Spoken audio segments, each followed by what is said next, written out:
Hello everyone, आप सभी लोगों का स्वागत है टीचिंग परीक्षा के आज के इस वीडियो में, जिसके अंदर में फ्रेंड्स आप लोगों के लिए हम लोग एग्जाम रिलेटेड कुछ क्वेश्चंस देखेंगे और थोड़ी देर में ही आप लोगों के लिए एक बिगेस्ट अनाउंसमेंट होने वाली है।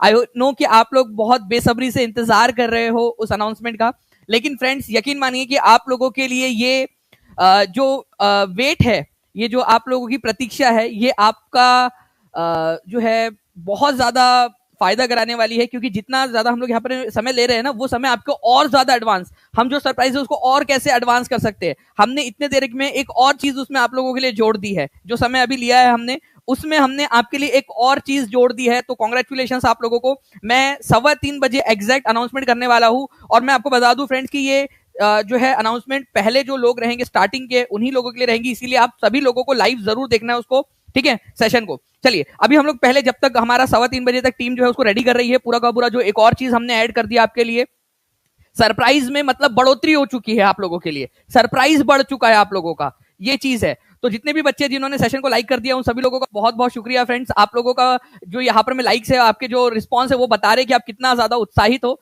बहुत बहुत शुक्रिया आप लोगों का, ठीक है। एक बार लिख देंगे @टीचिंग परीक्षा यहाँ पर में, और हाथ ऊपर करके बता देंगे जितने भी बच्चे जिन्होंने सेशन को लाइक कर दिया है। देखिए, भारतीय राष्ट्रीय ध्वज को संविधान सभा द्वारा किस तिथि को अपनाया गया था, जल्दी से एकदम फास्ट आंसर करेंगे। हमारे पास में 3:15 बजे तक का समय है, 3:15 बजे तक जो है हम लोग एकदम गोली की रफ्तार से आगे बढ़ेंगे यहाँ पर में। तो भारतीय राष्ट्रीय ध्वज को जो है संविधान सभा के द्वारा कब अपनाया गया था, ये अपनाया गया था फ्रेंड्स 22 जुलाई, ठीक है, 1947 को। अच्छा, एक चीज याद रखना है फ्रेंड्स कि झंडा जो है आप लोगों को पता है कि भाई आजादी से पहले अपनाना चाहिए था, अपनाना चाहिए था कि नहीं अपनाना चाहिए था, कितने लोग मानते हैं, ठीक है। आजादी के बाद, क्योंकि आजादी के समय में हमको आजादी के दिन झंडा लहराना था, हम 1950 में जो है यहाँ पर में झंडा क्यों अपनाएंगे, 1950 में क्यों अपनाएंगे, जबकि हम 1947 में आजाद हो गए। 15 अगस्त को हमको झंडा चाहिए था, भाई झंडा फहराना है ना हमको, ठीक है। वो उनका ब्रिटिशर्स का झंडा उतार के हमारा वाला झंडा, तो ये थोड़ा सा आपको ऑप्शन एलिमिनेट करने में भी, आप याद करने में, रिकॉल करने में मदद करेंगे आप लोगों को, ठीक है। चलिए आप लोगों को बता दूं फ्रेंड्स कि ये झंडा जो है किसने डिजाइन किया था, अगर ये क्वेश्चन आ जाए तो पिंगाली वेंकैया जो थे, इन्होंने डिजाइन किया था, ये याद रखना है आप लोगों ने, इंपॉर्टेंट एग्जाम के अंदर में पूछा जाता है आप लोगों से, ठीक है। पिंगाली वेंकैया इन्होंने डिजाइन किया था। मैं आप लोगों को बता दूं फ्रेंड्स कि 3:15 बजे शार्प आप लोगों के लिए बहुत ही बढ़िया वाली अनाउंसमेंट करने वाला हूं, आपके लिए सरप्राइज है, और जो स्टार्टिंग के बच्चे रहेंगे उन लोगों के लिए ज्यादा फायदा है। हमने एक और चीज उसमें जोड़ दी है, एक सरप्राइज आपके लिए और जोड़ दिया है, जिसके लिए टीम पीछे से उसको एड ऑन कर रही है आप लोगों के लिए। तब तक हम लोग ये सेशन कर लेते हैं, और आपको बता दूं आप लोग जुड़े रहिए, क्योंकि स्टार्टिंग वाले बच्चों को ज्यादा फायदा होने वाला है इसका। चलिए नाउ फ्रेंड्स, देखिए यहाँ पर मैं मद्रास महाजन सभा की स्थापना, अब देखिए इस क्वेश्चन को ना इंपॉर्टेंट मार्क करो, इस क्वेश्चन को इंपॉर्टेंट मार्क करो, मैं आप लोगों को जो है इसको याद ही करवा देता हूं अभी कभी, ठीक है। देखिए फ्रेंड्स, मद्रास महाजन सभा जो है इसकी स्थापना कब हुई थी, तो मद्रास महाजन सभा की स्थापना जो है फ्रेंड्स, एक चीज आपने याद रखना है, इसकी स्थापना हुई थी आपके 1884 के अंदर में। इसको जो है कांग्रेस का प्रोटोटाइप कहा जाता है, प्रोटोटाइप, प्रोटोटाइप या मॉडल। अब आप लोगों को मान लीजिए कि आपको जो है कोई एक चीज बनानी है, बड़ी सी बिल्डिंग बनानी है, तो आप क्या करते हो, ठीक है, अगर बुर्ज खलीफा टाइप का आपको कुछ बनाना है, तो पेपर पे तो ड्राइंग बनाओगे ही, साथ ही साथ उसका छोटा सा प्रोटोटाइप भी बनाया जाता है। प्रोटोटाइप मतलब उसका मॉडल टाइप का, कि कैसा दिखेगा वो। तो बेसिकली ऐसा ऐसा कहा जाता है, कहने के लिए हम लोग इसको कहते हैं, क्योंकि ये कांग्रेस से पहले बनी थी 1884 के अंदर में। तो भाई कांग्रेस का ये मॉडल प्रोटोटाइप है, कांग्रेस का छोटा सा मॉडल था, छोटा प्रारूप था कांग्रेस का ये, ठीक है, क्योंकि कांग्रेस से पहले बनी थी ना, इतना ज्यादा असर नहीं था। मद्रास महाजन सभा जो है साउथ इंडिया के अंदर में एक्टिव थी, साउथ इंडिया के अंदर में, ठीक है। स्पेशली बात करूं तो चेन्नई, आज का जो चेन्नई है, मद्रास पहले बोलते थे उसको, ठीक है, ओके। तो इस वजह से जो है फ्रेंड्स, इसको कांग्रेस का प्रोटोटाइप कहा जाता है, क्योंकि कांग्रेस के जस्ट पहले बनी थी ये। तो आंसर इसका ऑप्शन नंबर ई हो जाएगा, नन ऑफ द अबव। कौन कौन लोग थे इसके अंदर में जो है फ्रेंड्स, ये याद रखना आप लोगों ने, इसकी स्थापना के अंदर में जी सुब्रमण्यम अय्यर, ठीक है, जी सुब्रमण्य अय्यर, ठीक है, आनंदाचार्लू और एम वीरा राघवचार्य, ठीक है, एम वीरा राघवचार्य, ठीक है। तो एम वीरा राघवचार्य, जी सुब्रमण्य अय्यर, आनंदाचार्लू, ठीक है, ये इंपॉर्टेंट लोग थे जिन्होंने इसकी स्थापना की थी, ठीक है। तो इसकी स्थापना 16 मई 1884 को हुई थी, और इसके पहला सम्मेलन या पहला जो इसकी बैठक थी दिसंबर 1884 में हुआ था, कांग्रेस के एक साल पहले, ओके। तो इसी वजह से इसको कांग्रेस का प्रोटोटाइप या कांग्रेस का मॉडल कहा जाता है। नाउ फ्रेंड्स, अब देखिए ये क्वेश्चन आप लोगों का एग्जाम के अंदर में पूछा जाने की बहुत अधिक संभावना है, ठीक है। यहां पर मैं आप लोग देखिए, भारतीय राष्ट्रीय कांग्रेस के प्रारूप के रूप में मानी जाने वाली, प्रारूप के रूप में किसको माना जाता है, भारतीय राष्ट्रीय कांग्रेस का प्रारूप या उसका प्रोटोटाइप किसको माना जाता है, आप लोग आंसर कर देंगे जल्दी से, और जल्दी से सेशन को लाइक एंड शेयर जरूर कर देंगे फ्रेंड्स। चैनल को सब्सक्राइब भी जरूर कर लीजिए जितने भी लोग बचे हुए हैं, ठीक है। अभी मैं थोड़ी देर में आप लोगों के लिए जो सरप्राइज है उसकी अनाउंसमेंट करने वाला हूं, हमने और उसको एडवांस कर दिया है आप लोगों के लिए, ठीक है। आपको बहुत ज्यादा पसंद आएगा, और मैं आपको बता दूं फ्रेंड्स, ये इस तरीके से डिजाइन किया गया है कि आप लोगों का जो है बहुत ज्यादा उसके अंदर में फायदा हो जाए। मैं 3 इंपॉर्टेंट अनाउंसमेंट उसके अंदर में करूंगा और जो तीसरा वाला है वो तो आपके लिए सबसे ज्यादा बेहतरीन होगा। आप देख लीजिएगा कि आपका जीवन जो है इससे बदल जाएगा पूरा का पूरा। तो भारतीय राष्ट्रीय आंदोलन के प्रारूप, भारतीय राष्ट्रीय कांग्रेस के प्रारूप के रूप में जाने जाने वाली मद्रास महाजन सभा की स्थापना, ठीक है, में किसके द्वारा की गई थी? दादा भाई नौरोजी नहीं थे उसके अंदर में, सुरेंद्रनाथ बैनर्जी नहीं थे, एम वीर राघवाचार्य, जी सुब्रमण्य अय्यर और पी आनंद चार्लू, ये लोग थे। आंसर इसका ऑप्शन नंबर सी हो जाएगा। मुझे जल्दी से बताइए मद्रास महाजन सभा का स्थापना का ईयर कौन सा था? ईयर आप लोग लिखेंगे, कितने लोग लिख सकते हैं? ठीक है, लिखिए जल्दी जल्दी से, आप सभी के सभी जल्दी जल्दी से लिखेंगे आप सभी के सभी। ओके, चलिए नाउ फ्रेंड्स, यहां पर मैं आप लोगों को नेक्स्ट हम लोग पॉइंट की तरफ में बढ़ते हैं। निम्नलिखित में से कौन सा विश्व में सुप्रचारित वन्य जीव अभयारण्य है जिसे 1973 में स्टार्ट किया गया था? ठीक है, 1973 के अंदर में कौन सा वाला जो है प्रोजेक्ट स्टार्ट किया गया था? एकदम 10 सेकंड के अंदर में आंसर करना है आप लोगों ने। ठीक है, आपके पास में 10 सेकंड है केवल। ठीक है, अब केवल 5 सेकंड है आपके पास में, 3 सेकंड है आपके पास, 2 सेकंड है आपके पास में, 0 सेकंड है आपके पास में। तो देखिए फ्रेंड्स, आपको बता दूं कि 1973 के अंदर में प्रोजेक्ट टाइगर लॉन्च किया गया था। कहां से लॉन्च किया गया था जल्दी से आप लोग कमेंट करके बताएंगे। अगर आपने ये क्वेश्चन का आंसर भी किया, ये वाला जो है, तभी इस क्वेश्चन का मार्क्स अपने आप में जोड़ना, अदरवाइज इस क्वेश्चन का नंबर अपने इसमें मत जोड़ना। ठीक है, 1973 में प्रोजेक्ट टाइगर लॉन्च हुआ था, ये आप लोगों ने याद रखने का है। और उसके बाद में कहां से स्टार्ट हुआ था? तो आपको बता दूं फ्रेंड्स कि उत्तराखंड के अंदर में हमारा जो आज का सबसे पुराना जो वन्य जीव अभयारण्य है या नेशनल पार्क है हमारा, ठीक है, वहां से इसको स्टार्ट किया गया था। जल्दी से आप लोग कमेंट करके बताएंगे, मैंने आपको हिंट दे दिया है। ठीक है, सबसे ओल्डेस्ट जो नेशनल पार्क है, ठीक है, वहां से इसको स्टार्ट किया गया था। जल्दी बताइए कौन सा वाला है हमारा सबसे ओल्डेस्ट, सबसे पुराना वाला नेशनल पार्क? ये क्वेश्चन आया हुआ है एग्जाम के अंदर में। ठीक है,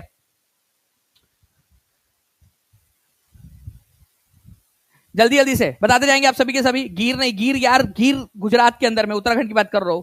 ठीक है, वेरी गुड, बहुत सारे बच्चे लिख रहे हैं यहां पर। मैं ये चाहिए मुझे आप लोगों से कि आपका दिमाग जो है काम करना स्टार्ट करे, रिकॉल करे, क्योंकि जब आप रिकॉल करते हो तब आपकी मेमोरी बढ़ती है। जिम कॉर्बेट नेशनल पार्क, ठीक है, जिम कॉर्बेट नेशनल पार्क। मैं आपको बता दूं फ्रेंड कि जिम कॉर्बेट नेशनल पार्क सबसे ओल्डेस्ट नेशनल पार्क है, सबसे पुराना है। ठीक है, चलिए बात निकली है तो दूर तक जाएंगे। जिम कॉर्बेट नेशनल पार्क जो है फ्रेंड्स 1936 के अंदर में स्टार्ट हुआ था, ये याद रखना है आप लोगों ने। ठीक है, इसको हेलीज नेशनल पार्क कहा जाता था पहले, हेलीज नेशनल पार्क कहा जाता था पहले, बाद में इसका नाम जिम कॉर्बेट नेशनल पार्क कर दिया गया है। ठीक है, इसका नाम एक प्रस्तावित नाम है। ठीक है, रामगंगा नेशनल पार्क करने की योजना है, अभी तक किया नहीं है, प्रस्तावित नाम है इसका, कि इसका नाम बदल के क्या कर दिया जाए, रामगंगा नेशनल पार्क। क्यों कर दिया जाए रामगंगा? कोई बता सकता है मुझे? कोई है यहां पर में जो इस लॉजिक का आंसर कर सके कि रामगंगा क्यों? भाई एक नदी है, ठीक है, रामगंगा नदी, जो इस नेशनल पार्क में से जाती है। अब इससे एक क्वेश्चन बन गया, जिम कॉर्बेट नेशनल पार्क में से कौन सी नदी इसके बीचों बीच में से होकर जाती है? ये क्वेश्चन एग्जाम में आया था, अब आप लोग आंसर कर दोगे। ठीक है, तो जिम कॉर्बेट नेशनल पार्क में से कौन सी नदी जाती है? रामगंगा नदी जाती है। इसी वजह से इसका नाम रामगंगा नेशनल पार्क करने की योजना है, अभी तक किया नहीं है, आगे हो सकता है कि कभी कर दे। ठीक है, इसका पहले नाम जो है हेलीज नेशनल पार्क था और सबसे पुराना नेशनल पार्क है ये। ओके, 1936 के अंदर में इसकी स्थापना हुई थी। इंपॉर्टेंट वाला पॉइंट। चलिए बहुत बढ़िया फ्रेंड्स, यहाँ पर मैं केवल 8 मिनट के अंदर में 2500 से ज्यादा बच्चे यहाँ पर में जुड़ चुके हैं, 1500 से ज्यादा आप लोगों ने लाइक कर दिया है, तो बहुत बहुत शुभकामनाएं आप सभी लोगों को, कांग्रेचुलेशंस। चलिए आगे बढ़ते हैं हम लोग यहाँ पर में हमारे नेक्स्ट क्वेश्चन की तरफ में। बॉम्बे प्रेसिडेंसी एसोसिएशन, ठीक है, किसके द्वारा स्थापित की गई थी? देखिए फ्रेंड्स, ये आप लोगों का एक हाई लेवल क्वेश्चन लेकिन इंपॉर्टेंट क्वेश्चन। मैं आप लोगों से बोलूंगा कि कुछ चीजें इसको तो लिख के रख लेना। कितने लोग चाहते हैं कि एक पावर नॉलेज कैप्सूल यार एक और हो जाए? ठीक है, पावर नॉलेज कैप्सूल हो जाए। मैं बताऊं क्यों पावर नॉलेज कैप्सूल इंपॉर्टेंट है आप लोगों के लिए? ठीक है, power knowledge capsule paid students के लिए बिल्कुल फ्री रहेगा। जब भी अगर, क्योंकि अभी जस्ट आपको बताते बताते मेरे ध्यान में आया कि क्या हम एक पावर नॉलेज कैप्सूल भी कर सकते हैं। पिछले बार किया था हमने 5 घंटे का। ठीक है, पहले दिन 2 घंटे किया, उसके दूसरे दिन 3 घंटे किया, हमने 5 घंटे हमने पावर नॉलेज कैप्सूल किया हुआ है। ठीक है, तो उसमें इस तरीके के फैक्ट बताने में मजा आती है। तो बॉम्बे प्रेसिडेंसी एसोसिएशन जो है फ्रेंड्स किसके द्वारा स्थापित की गई थी, ये आप लोगों को बताना है, जल्दी से बताइए। बहुत बढ़िया। देखिए अभी थोड़ी देर पहले हम लोगों ने जो है फ्रेंड्स मद्रास महाजन सभा के बारे में देखा था कि जी सुब्रमण्यम अय्यर, आनंदा चार्लू और एम वीरा राघवाचार्य जो थे, उन्होंने स्टार्ट किया था 1884 के अंदर में। बिल्कुल वैसे ही फ्रेंड्स बॉम्बे के अंदर में एक एसोसिएशन स्टार्ट हुई थी, बॉम्बे प्रेसिडेंसी एसोसिएशन बोला जाता है उसको। ठीक है, इसकी स्थापना 1885 में, जिस साल कांग्रेस की स्थापना हुई थी उसी साल इसकी भी स्थापना हुई थी 1885 के अंदर में। ठीक है, ये याद रखना आप लोगों ने।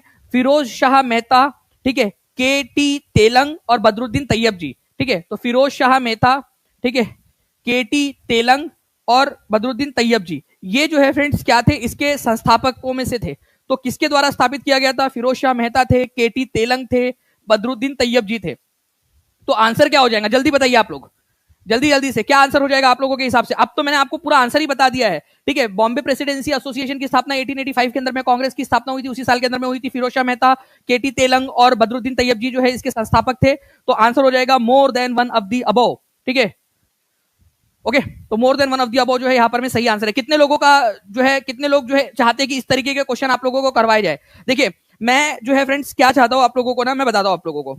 नॉलेज पावर कैप्सूल जो मेरा विचार है, जो मेरा विजन है नॉलेज पावर कैप्सूल का, ठीक है, एक विचार आया है बस मन में अभी आपको पढ़ाते पढ़ाते ही, कि क्या ऐसा करना चाहिए। जैसे कि मैं कुछ फैक्ट्स है, जैसे आप लोगों को पता है कि सरोजिनी नायडू, ठीक है, सरोजिनी नायडू संविधान सभा की सदस्य थी या नहीं थी, हाँ या ना? पहले एक बात बताओ आप लोग, बहुत ही इंपॉर्टेंट बात बता रहा हूं, कोई बच्चा यहां पर मैं इस चीज को मिस नहीं करेगा, मैं बहुत इंपॉर्टेंट वाली बात बता रहा हूं, बहुत सीरियस नोट के ऊपर में। सरोजिनी नायडू संविधान सभा की सदस्य थी या नहीं थी? थी, बिल्कुल, ठीक है, यस।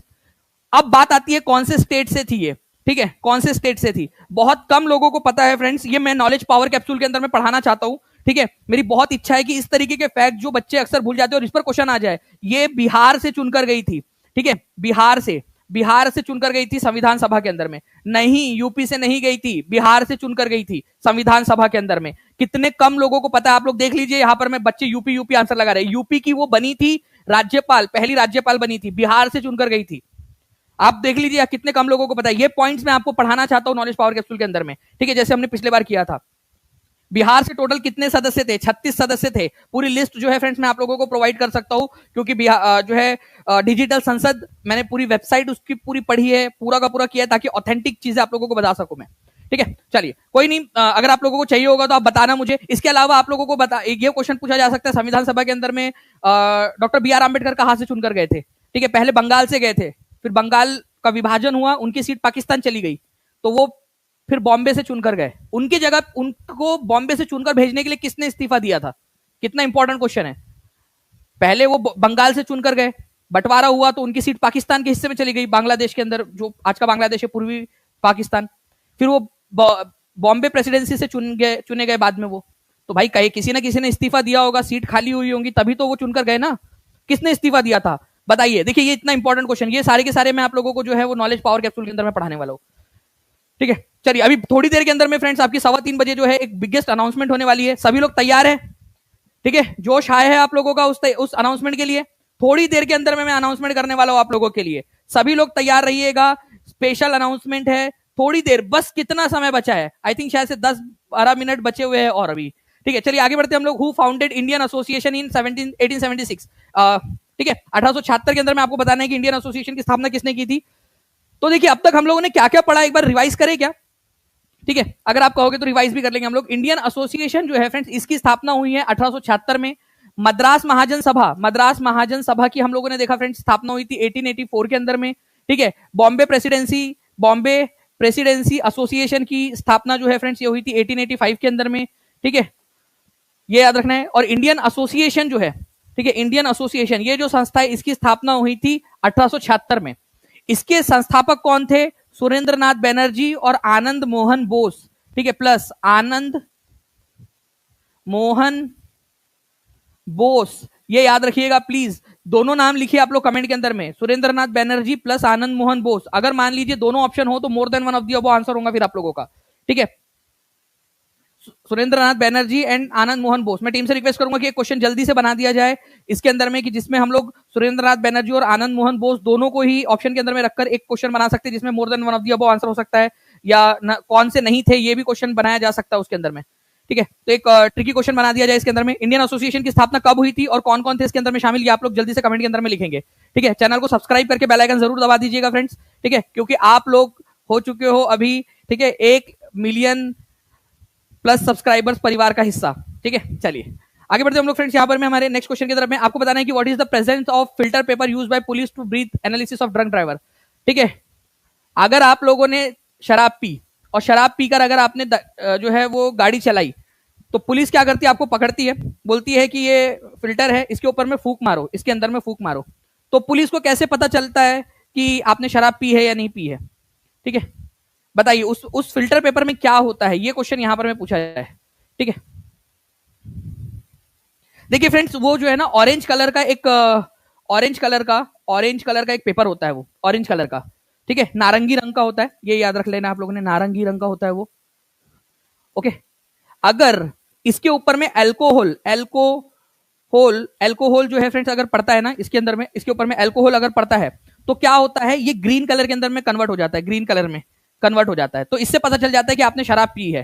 ठीक है, तो क्या होता है उसके अंदर में, ये पूछा जा रहा है इसमें। ठीक है, तो पोटेशियम डाइक्रोमेट और सल्फ्यूरिक एसिड उसके अंदर में मौजूद होता है, ये याद रखना है आप लोगों ने। पोटेशियम डाइक्रोमेट का फॉर्मूला क्या है? ठीक है, तो पोटेशियम का क्या होता है, के होता है। ठीक है, क्रोमाइड का क्या होता है, Cr होता है। ठीक है, और उसके अंदर में ऑक्साइड होता है उसका, इसी वजह से ऑक्सीजन भी लगा होगा। तो पोटेशियम डाइक्रोमेट मैं लिख देता हूं यहां पर में, पोटेशियम, ठीक है, डाइक्रोमेट, ठीक है, और ऑक्साइड होता है इसका, इसी वजह से ये आपका पोटेशियम डाइक्रोमेट हो गया।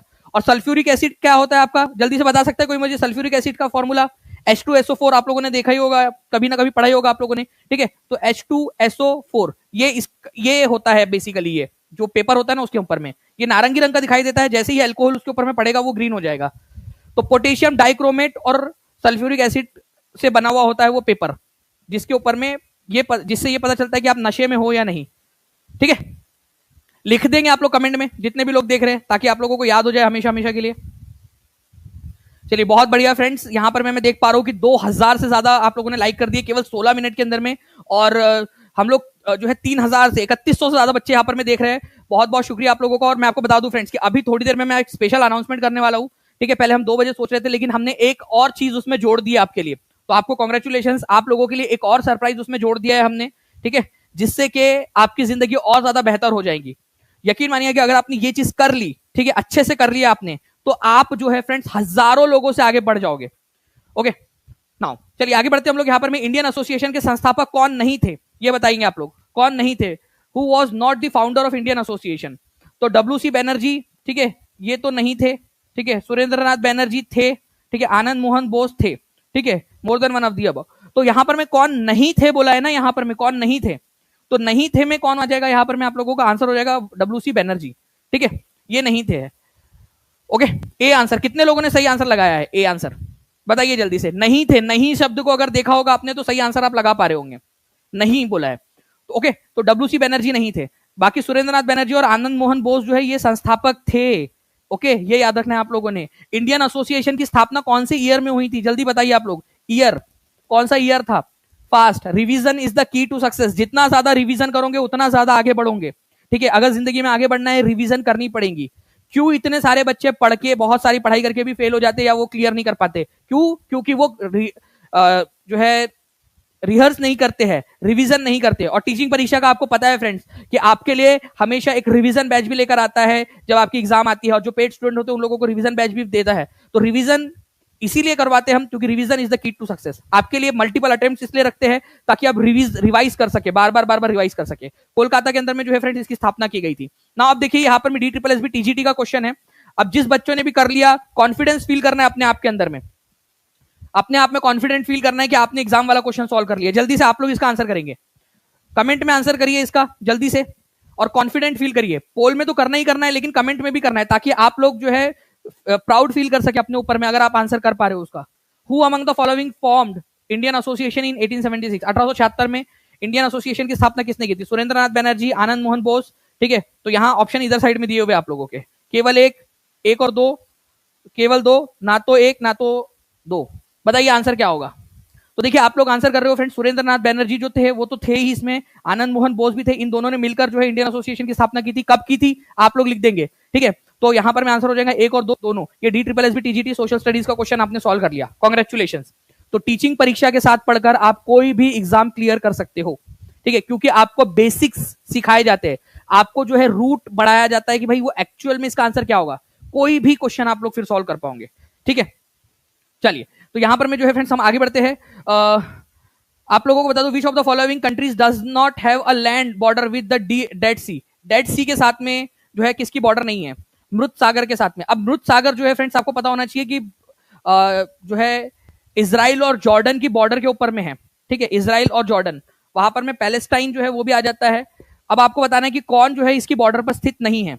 मैं मैप के थ्रू भी आप लोगों को दिखा दूंगा ताकि आप लोग ज्यादा बेहतर तरीके से देख सके। 67 BPSC में आया हुआ क्वेश्चन है, हो सकता है ये क्वेश्चन आपका रिपीट हो जाए। ठीक है, तो मैप के थ्रू हम जो है छोटे छोटे से ऐसे क्वेश्चंस देखते रहेंगे। कितने लोग चाहते हैं कि ऐसे ही हम लोग क्वेश्चंस देखते रहे, छोटे छोटे से क्वेश्चंस हम लोग करते रहे मैप के थ्रू?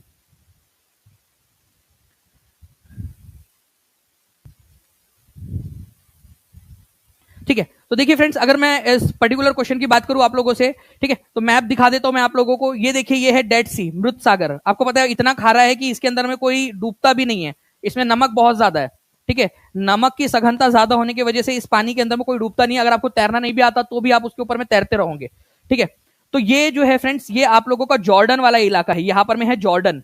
ठीक है, ये है इजराइल, यहां पर में इजराइल, ये है गाजा पट्टी। तो आप देख सकते हो गाजा पट्टी जो है, ये गाजा जो इलाका है ना, यहां पर में इसके वेस्ट में मेडिटेरियन सी है, भूमध्य सागर है। तो गाजा में जो हमास नाम की जो संस्था है, हमास, ठीक है, उसने क्या किया था, इसने इसराइल पर हमला किया था पिछले साल, अगर आपको याद हो, वहीं से स्टार्ट हुआ था ये पूरा का पूरा युद्ध। तो गाजा से हमास, क्योंकि गाजा पट्टी जो है इसराइल चाहता है कि इसराइल के कब्जे में आ जाए। ठीक है, लेकिन ये गाजा पट्टी जो है मोर और लेस पैलेस्टाइन फिलिस्तीन का पार्ट है ये। ठीक है, इसका पार्ट है फिलिस्तीन का, और ये लोग आजाद रहना चाहते हैं। ठीक है, इसराइल इन पर कब्जा करना चाहता है। तो ये लोग क्या करते हैं, इसराइल जब इनके ऊपर में एनक्रोचमेंट कर रहा है, इनके ऊपर में धावा करने की कोशिश कर रहा है, तो ये लोग उसके ऊपर में बम फेंकते हैं। ठीक है, यहां पर में ये जो वेस्ट बैंक आपको दिख रहा है ना, इसको और इसको मिलाकर, ये गाजा को और वेस्ट बैंक को मिलाकर फिलिस्तीन या पैलेस्टाइन बोला जाता है। तो देखिए, पैलेस्टाइन या फिलिस्तीन की जो बॉर्डर है वो डेड सी के साथ लगती है। देखिए, इसराइल की बॉर्डर जो है वो लगती है, जॉर्डन जो है उसकी बॉर्डर भी आप लोग देख सकते हो यहां पर में लगती है फिलिस्तीन के साथ में, डेड सी के साथ में लगती है। ठीक है, तो डेड सी के साथ में जॉर्डन की, फिलिस्तीन की और इसराइल की बॉर्डर लगती है। इसके और ऊपर जाओगे आप लोग, ये यहां पर में ये है लेबनान। ठीक है, लेबनान इधर साइड में ऊपर में, ओके, लेबनान। तो लेबनान जो है फ्रेंड्स, उसकी बॉर्डर नहीं लगती है। तो आंसर इसका ऑप्शन नंबर ए हो जाएगा। ठीक है, चलिए, तो ये आप लोगों को समझ में आ गया।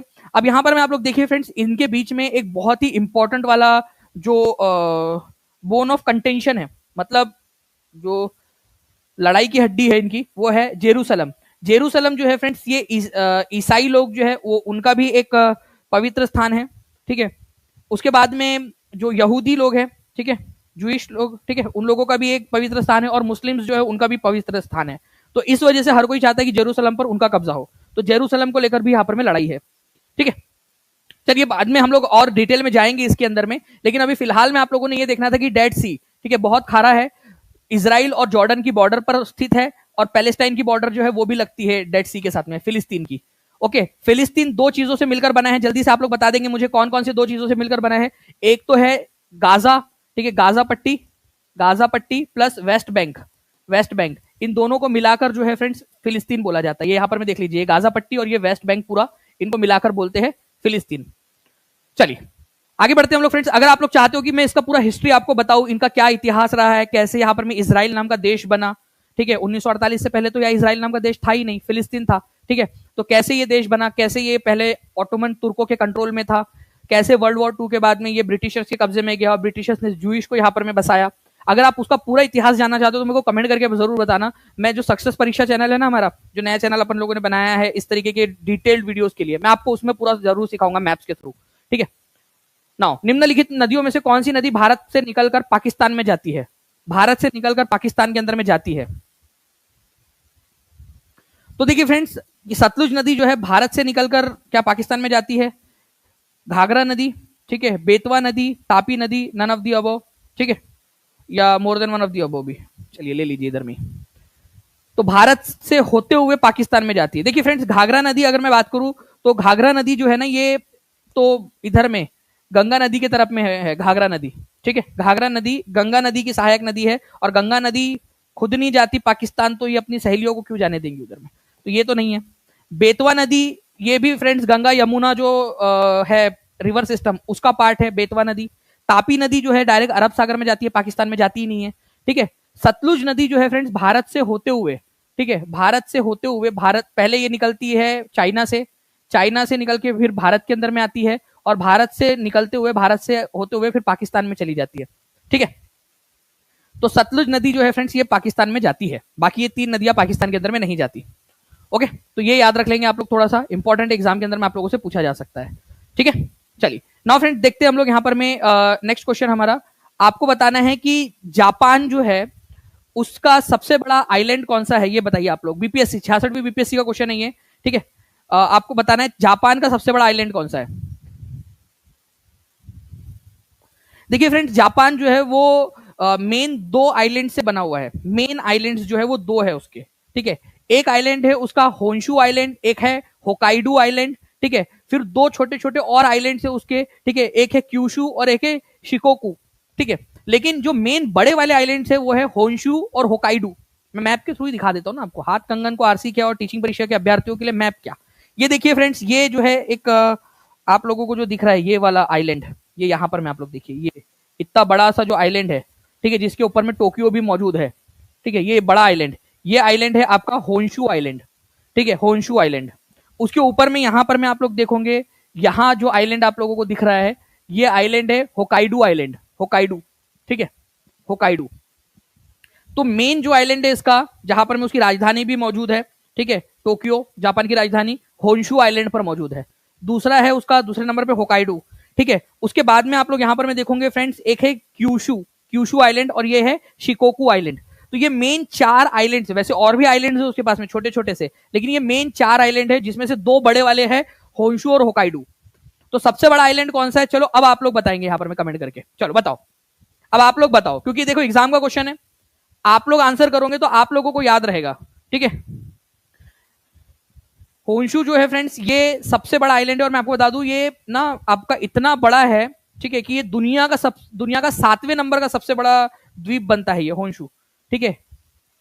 लार्जेस्ट, 7th लार्जेस्ट, ठीक है, 7th लार्जेस्ट आइलैंड है, लार्जेस्ट आइलैंड है दुनिया का, island in the world.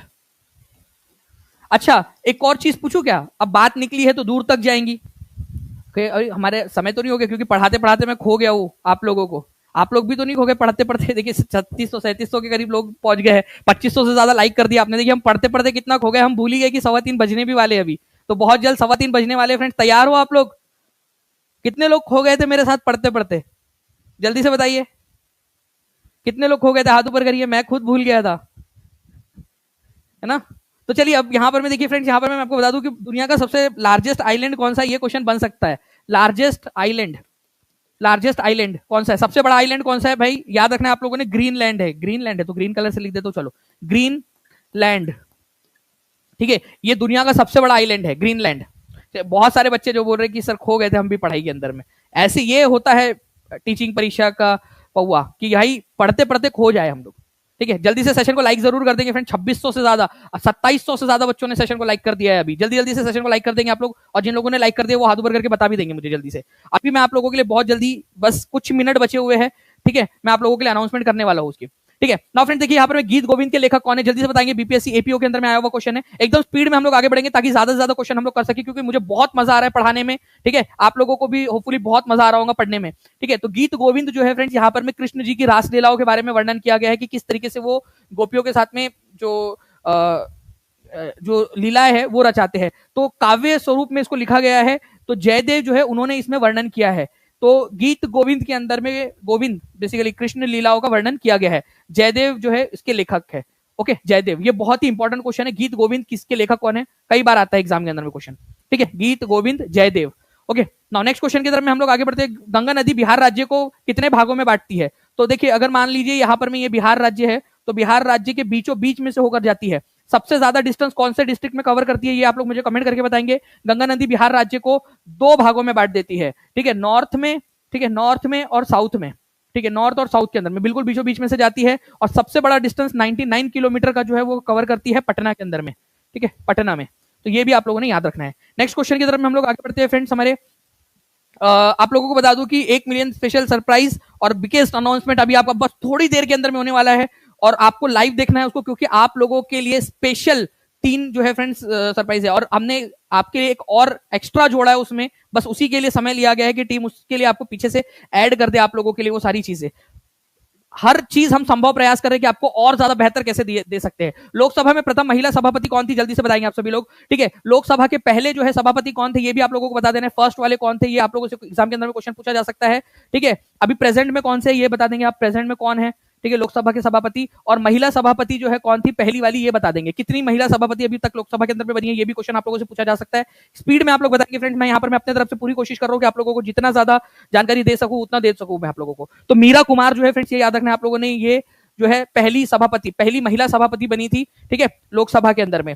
Okay, तो 2009 से 2014 तक, 2009 से 2014 तक जो है फ्रेंड्स मीरा कुमार ये थी। उसके बाद में आप लोगों ने याद रखना है सुमित्रा महाजन सेकंड नंबर की बनी, सेकंड नंबर पे सुमित्रा महाजन। तो 2 महिलाएं अब तक लोकसभा की सभापति बन चुकी है, ठीक है। एक है मीरा कुमार जो पहली बनी थी और सेकंड नंबर पे बनी थी सुमित्रा महाजन। मीरा कुमार जो है फ्रेंड्स किसकी बेटी है पता है आप लोगों को? बाबू जगजीवन राम की बेटी है। बाबू जगजीवन राम जो है बिहार से आते थे, बाबू जगजीवन राम। मैं आपको बता दूं मीरा कुमार भी बिहार से है। और आपको बताना चाहूंगा फ्रेंड्स कि मीरा कुमार के जो पिताजी थे बाबू जगजीवन राम, वो सबसे लंबे समय तक केंद्र सरकार में मंत्री रहने का रिकॉर्ड है उनके पास में। 29 साल तक, 29 ईयर्स तक केंद्र सरकार में मंत्री थे बाबू जगजीवन राम। तो सबसे ज्यादा समय तक मंत्रिमंडल में कौन रहा केंद्र सरकार में? तो अपनी जिंदगी के 29 साल तो वो मंत्री थे बाबू जगजीवन राम, ठीक है। चलिए, तो मीरा कुमार जो है फ्रेंड्स ये प्रथम सभापति थी लोकसभा की, ये याद रखना है आप लोगों ने। नेक्स्ट क्वेश्चन की तरफ में आगे बढ़ते हैं हम लोग। यहाँ पर मैं आप लोगों को पूरा का पूरा मिल जाएगा यहाँ पर में कि कौन कौन से फर्स्ट थी। पहली महिला राष्ट्रपति भारत की, ठीक है, प्रतिभाताई पाटिल 12वें नंबर की राष्ट्रपति बनी थी ये, ठीक है, पहली महिला। और दूसरे नंबर की महिला राष्ट्रपति जो है अभी फिलहाल में प्रेजेंट में है द्रौपदी मुर्मू, ठीक है। फर्स्ट वुमेन प्राइम मिनिस्टर और ओनली वुमेन प्राइम मिनिस्टर, एकमात्र महिला प्रधानमंत्री इंदिरा गांधी। पहली महिला governor Sarojini Naidu United province की बनी थी, लेकिन संविधान सभा में वो कहां से चुनकर गई थी आप लोग बताइए। देखते हैं कितने लोग बता सकते हैं। सरोजनी नायडू, मैंने आप लोगों को बताया था कि सरोजनी नायडू कहां से चुनकर गई थी संविधान सभा में। जितने बच्चे स्टार्टिंग में देख रहे थे वो लोग आंसर करेंगे। मैं इसीलिए कह रहा हूं आपसे कि अगर आप लोग कहोगे तो मैं नॉलेज पावर कैप्सूल आप लोगों के लिए फिर से लेकर आऊंगा, ठीक है, एक बड़ा सेशन जैसे पिछले बार किया था हमने। और इस तरीके के जितने भी पॉइंट्स आपके, मैंने आपसे बोला था कि बी.आर. आंबेडकर जब बॉम्बे से चुने तो उनकी जगह उनको, उनके लिए किसने सीट खाली की थी? तो एम, ठीक है, आर जयकर, ये याद रखना है आप लोगों ने, उन्होंने सीट खाली की थी। चलिए, तो ये पूरी की पूरी लिस्ट है आप लोगों की। नाउ फ्रेंड्स, कोइलवर पुल जो है वो कौन सी नदी के ऊपर में स्थित है, ये आप लोगों को बताना है। ये क्वेश्चन आप लोगों का बिहार पुलिस प्रोहिबिशन एसआई के अंदर पे पूछा गया क्वेश्चन है, ठीक है। बहुत पास है हम लोग 3000 लाइक्स के। केवल 1 मिनट हमारे पास में बचा हुआ है। हर एक बच्चा जल्दी से सेशन को लाइक कर देगा, ठीक है, और कमेंट के अंदर में आंसर करते रहेंगे आप लोग। और आप लोगों को लिए जो बहुत ही इंपॉर्टेंट वाला सरप्राइज है, ठीक है, वो आप लोग उसके लिए आई होप आप लोग तैयार होंगे, ठीक है। चलिए, तो कोइलवर पुल जो है वो कौन सी नदी के ऊपर में स्थित है, ये आप लोगों को कमेंट के अंदर में आपको बताना है। जी हाँ, टाइम हो चुका है, मैं समझ गया हूं यहाँ पर मैं आप लोगों का। तो सोन नदी के ऊपर में स्थित है, ठीक है। तो जल्दी से आप लोग बता देंगे। केवल 55 लाइक्स दूर है हम लोग यहाँ पर भी 3000 के टारगेट से, ठीक है। तो ये है आप लोगों का कोइलवर पुल, ठीक है, आपको भोजपुर बिहार के अंदर में मिलेगा। सोन नदी के ऊपर में स्थित है, याद रख लीजिएगा, कोइलवर पुल सोन नदी के ऊपर में स्थित है। नेक्स्ट जो है फ्रेंड्स, हम लोग यहाँ पर में 1 मिलियन स्पेशल सरप्राइज की तरफ में हम लोग आ चुके हैं यहाँ पर में, ठीक है। सारे के सारे बच्चे जल्दी से उस सेशन के ऊपर में चले जाइए आप लोग, ठीक है, जो अभी टीचिंग परीक्षा के यूट्यूब चैनल पे लगा हुआ है। 1 मिनट के अंदर में मैं आप लोगों के लिए वहां पर मैं आ रहा हूँ। 3000 से ज्यादा आप लोगों ने लाइक कर दिए, बहुत बहुत शुक्रिया फ्रेंड्स, ठीक है। तो सारे के सारे बच्चे आ जाइए और उस सेशन को जहां भी फैला सकते हो फैला दीजिए आप लोग, ठीक है। सेशन को लाइक कर देंगे। लाइव देखना है आप लोगों ने, सभी बच्चों ने लाइव देखना है उसको, क्योंकि इंपॉर्टेंट अनाउंसमेंट है आप लोगों के लिए। और जहां जहां शेयर कर सकते हो शेयर कर देंगे, वहां लिख देना है कि जी सर शेयर कर दिया है, ठीक है, लाइक कर दिया। आप सभी लोगों को मैं यहां पर मैं कह रहा हूं जल्दी से सेशन के ऊपर में आ जाइए, ठीक है। स्पेशल अनाउंसमेंट्स है आप लोगों के लिए। अभी 3:15 हो चुके हैं। 1 मिनट के अंदर में अंदर में मैं वहां पर मैं ज्वाइन हो रहा हूं आप लोगों के साथ में। तो जल्दी से आप लोग ज्वाइन हो जाइए, ओके। तो thank you very much, take care and bye, God bless you all. मिलते हैं अभी हम लोग जस्ट 1 मिनट के अंदर में। Thank you.